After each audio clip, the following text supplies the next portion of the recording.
Hey everybody, I'm Dr. Sharky, critical care doctor. I was watching episode 7 of the Pitt when Dr. Robbie called for a machine that can literally keep a dead person alive until they can find the fix. Well, sort of. I've had to put some of my patients on this machine when all else failed, albeit very, very rarely. No, it's not a defibrillator. It's not a shot of adrenaline in the heart. Watch till the end to find out what it is. If you like these sort of videos, please remember to subscribe, leave a like, and I'd love to hear your opinion on this remarkable piece of medical technology. So let's dive in to the Pitt. Okay, so we've got a code STEMI, a ST elevation myocardial infarction. That's going to be a heart attack in simple terms. Need a hand with the STEMI? We're all set. Whitaker, you're with me. Trauma 2. Brought in by a coworker after 10 minutes of substernal chest pain with diaphoresis, anterior STEMI and triage. Doctor. Okay, typical presentation. Retrosternal, substernal chest pain. Pain behind his breastbone with diaphoresis, which means sweating. So that's very typical. You'll have chest pain, you'll have a lot of sweating. That's your autonomic nervous system sort of getting activated. And sometimes you'll get even more typical features like the pain spreading up your neck and along your left arm. But those are typical features. And you'll have the accompanying EKG changes, which they might mention. I don't know. Let's see. Any medications? Metformin and rosuvastatin. 170 over 92.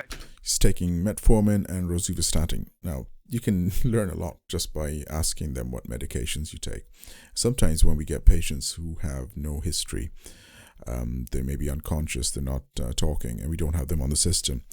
The only way we can find out if they've got any past medical problems is if the paramedic brings their medicine bag with them, which that's one thing they're trained to do. They will try and find any medicines close to them and bring them in with them.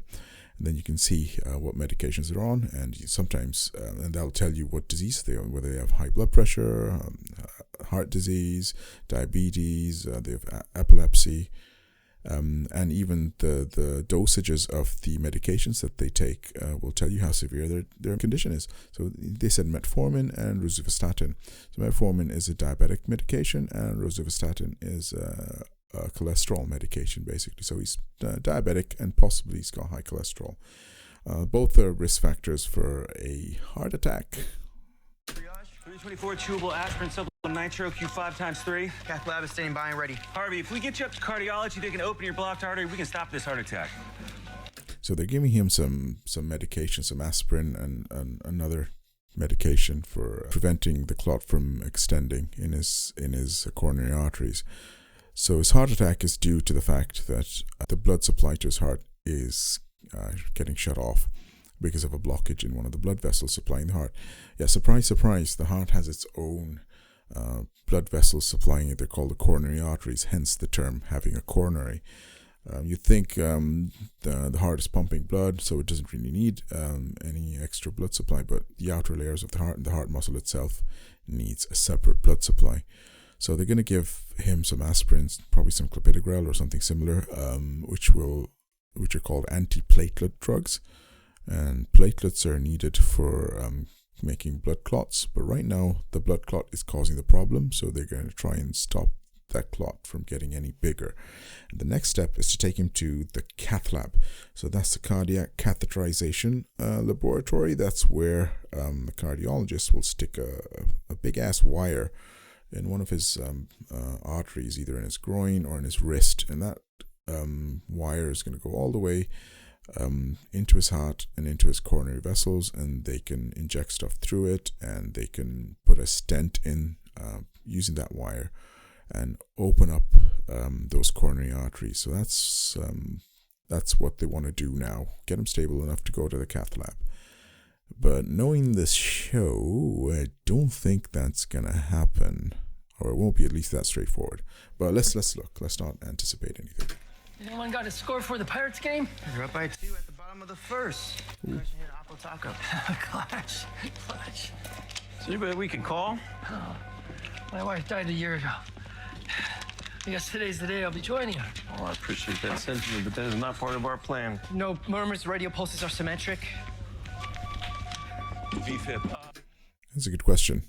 So he asked, no murmurs. Let me listen to the heart. There's no murmurs, and pulses symmetric. That means all the pulses are equal on both sides. Possibly you want to rule out an aneurysm or something like that.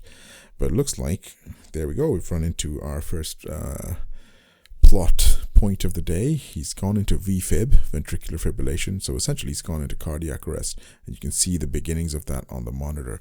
If I can just move my face out of the way, and you will be able to see the monitor. Just the beginning of the monitor, there is a ventricular fibrillation. So yeah, let's keep watching.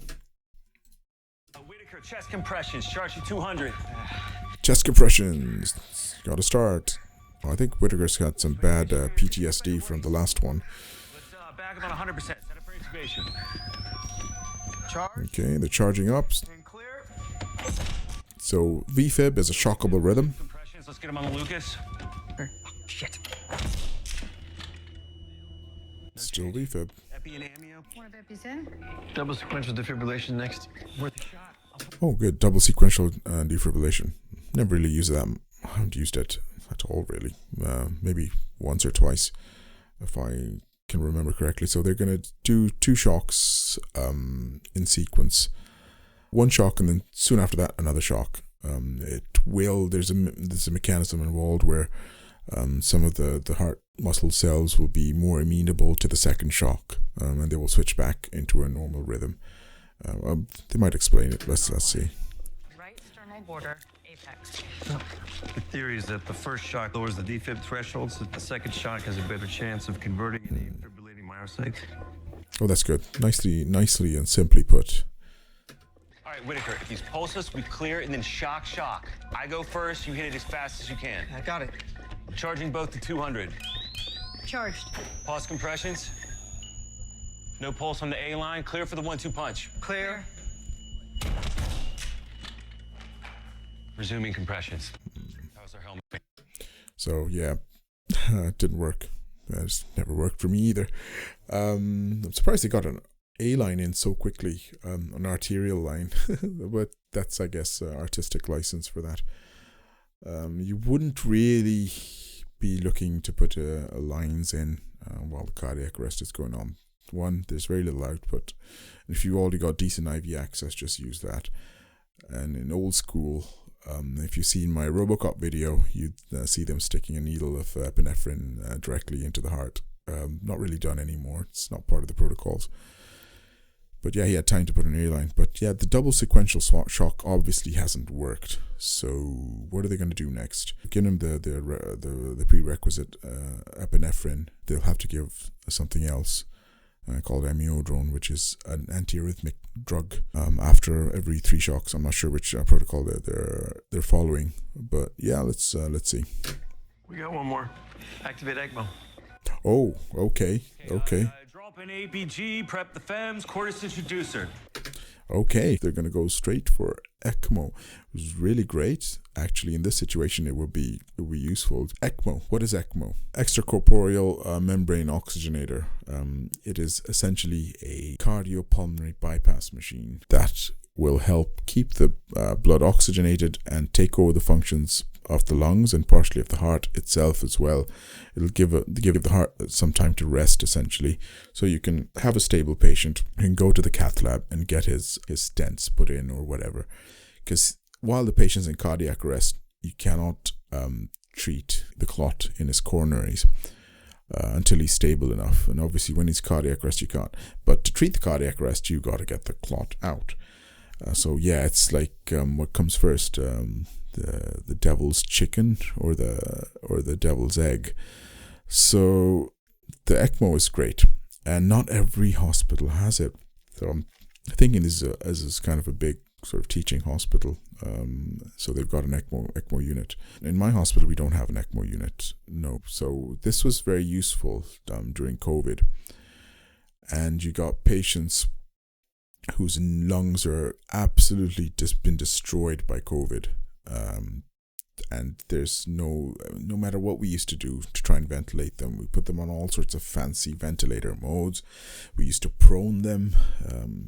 That was a nightmare. You had to turn them on their bellies and ventilate them that way, and sometimes their lungs were just so bad and they took so long to recover. They were becoming so hypoxic. The only option was ECMO. And ECMO, you have very strict criteria on what kind of patients are suitable for ECMO. You can't just say everybody, you can go on ECMO. You have to be relatively fit previously before you're having your sort of intensive care stay. Fixed number of pre-existing comorbidities that you could have had. You couldn't have more than two organs which are in failure. So it had to be only your lungs which were messed up, possibly your heart as well a little bit. And every time we sent a request, a referral for ECMO, most of the times the reply would be no, they're not suitable for ECMO. Their BMI was too high or something like that. But if you got your own ECMO on site, that's really great. And in this situation, it's kind of perfect, really. So what will happen is they'll take blood out. There's lots of different types of ECMO. So they'll take blood out. Essentially, they're just going to take blood out of the body, oxygenate it, and pump it back in the body. That's it. We'll see the machine. I'm sure they're going to bring the machine. I'm sure, judging from the last time that they did anything sort of procedurally, I'm sure they'll have it spot on. And they might even explain it. Because I think Whitaker's character is taking the place of the audience, really. He's a medical student. I think he's not even a doctor yet. So he is essentially the audience in this situation. And we're also, fumbling along with him, but we're learning lots of things along with him. And I think it's great. They're not being too condescending, or I really hate it when some shows they'll try to do their exposition by asking questions. It sounds so corny, but when you got a character like Whitaker, and people are explaining to, because we always explain what we do to our junior doctors, junior residents, to your medical students, your interns, whatever. That's how you teach medicine. It's not. It's like 20% of what you learn is in medical school in the lectures during your exams. 80%, even more, is what you learn while you're working. And there's no other way to substitute. It is on-the-job learning. And you won't learn that in books. You could probably read about it, but you will never learn the ins and outs and how to get things done. And it's great that you got a character like Whitaker. He is our eyes, our ears. He is us, essentially. So I'm sure Robbie or Langdon is going to probably be talking things too with Whitaker, because I'm pretty sure it's probably the first time he's seen ECMO. Get the ECMO team down here. I've got a 7 French quartus in place. Right, so they got to get all lined up. So central line, probably femoral lines as well. Femoral central lines. We'll see how they're going to carry this out. So the ECMO team is just around the corner. They're going to come in, and let's see how they initiate treatment. Robbie. Here we go. There's the machine. Yeah, they got a real machine. ABG. Looks good. Let's do this. Oh, I like the ECMO guy. So he just, Robbie just showed the ECMO in charge, whatever, an ABG, an arterial blood gas. So what an arterial blood gas is, it's a point of care test. It's like a small blood test that you can take with just about less than 1 cc of blood. And it'll tell you quite a few things about patient's oxygenation, how much carbon dioxide is in his blood, a couple of electrolytes like sodium, potassium, calcium, the pH of the blood, how acidic is the blood. I'm pretty sure it's going to be quite acidotic because he's been in cardiac arrest, and how much of that is due to him being in lactic acidosis because he is in cardiac arrest. He's in a low perfusion state. And the ECMO has its own criteria, again, in what you can accept from the ABG. If it's really bad, they won't accept it. But it looks like he had a glance. It was a very quick glance. But when you see thousands of ABGs, I don't know, I've seen millions, I think, at this point. You learn what to pick out really quickly. But it's a very good skill. It's an essential skill, actually, for any sort of doctor, any medical professional. And he just had a look at the ABG and said, oh yeah, let's go. And I really like his swagger. He just comes in, all right, you guys, you've Fucking losers. Let's do this. Let's show these ER guys how things are done. And he's got a nice swagger. Thanks for that. So You see the- we treat this like a sterile surgical procedure. Can't introduce bacteria into the circuit. So that's his groin, and they've got a groin central line in, looks like a venous line. So I don't know if it's a venous ECMO or veno-arterial ECMO, or arteriovenal. So they just need to take blood from a big vessel and oxygenate it and put it back in another big vessel. That's a big blood vessel. That's essentially what it is. Sounds quite simple.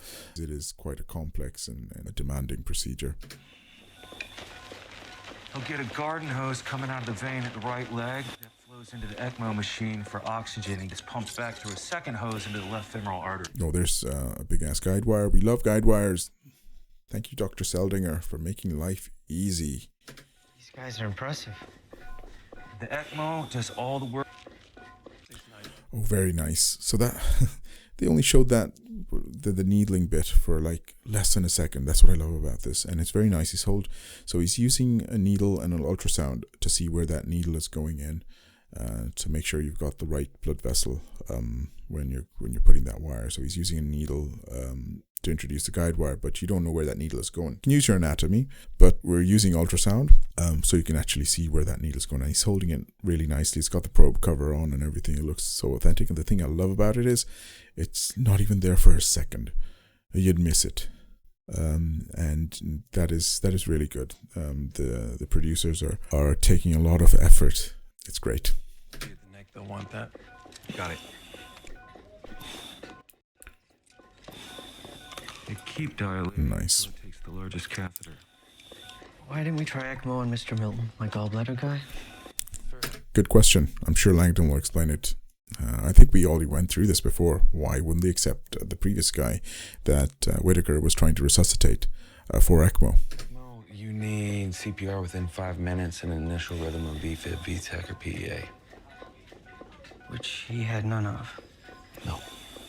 That's true. The rhythm itself. So they got rhythm criteria. And I think the patient criteria would have definitely excluded his previous patient.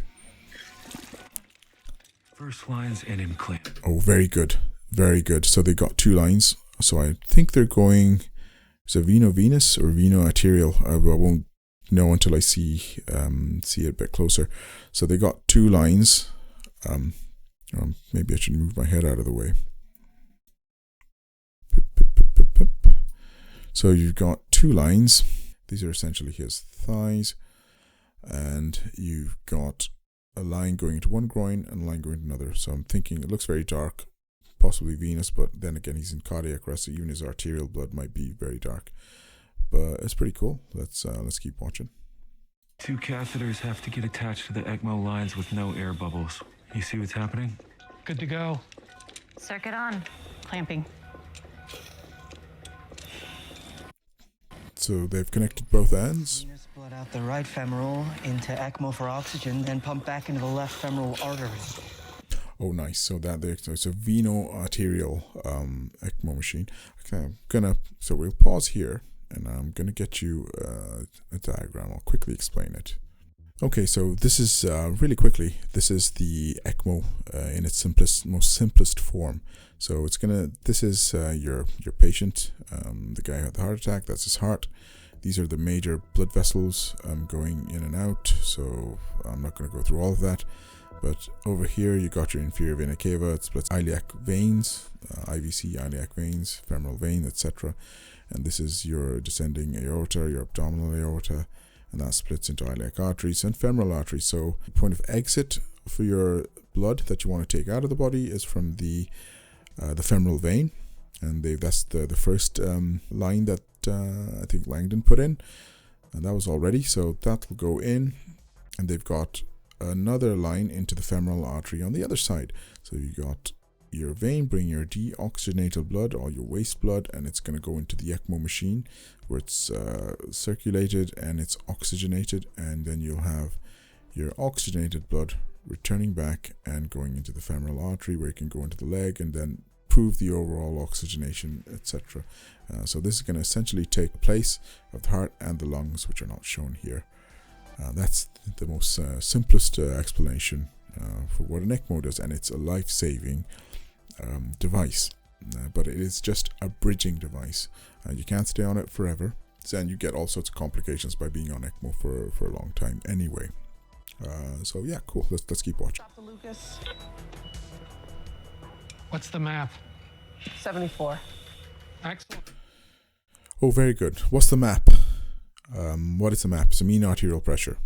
It's a number we derive from the two different types of blood pressure, but it is what it means. It's a mean arterial blood pressure, and 75 is very good. I'm surprised. It's never this straightforward. It's a huge struggle. They're going to have to start pressors, etc., along with the ECMO machine. But they've put it in a nice little package and shown it to us what it essentially means. It will be much more messier than this, and there'll be possibly more people. But yeah, they've got a good outcome so far. He's maintaining his blood pressure. So the ECMO is taking over for the heart and lungs. Once they open up the blocked artery, they can restart the heart. He's basically good as new. Incredible. It is incredible, ladies and gentlemen. It is modern medicine. It is science at work. It is amazing. It's a miracle. Look at that machine. It is nice. So this is your ECMO machine. And you can see there the sort of dark color is the deoxygenated blood coming in from the femoral vein. It's being pumped, and it's lighter, and they've done the colors as well. It's really cool. And you've got your lighter color arterial blood, which is going to the femoral artery. Nice. So that's all done.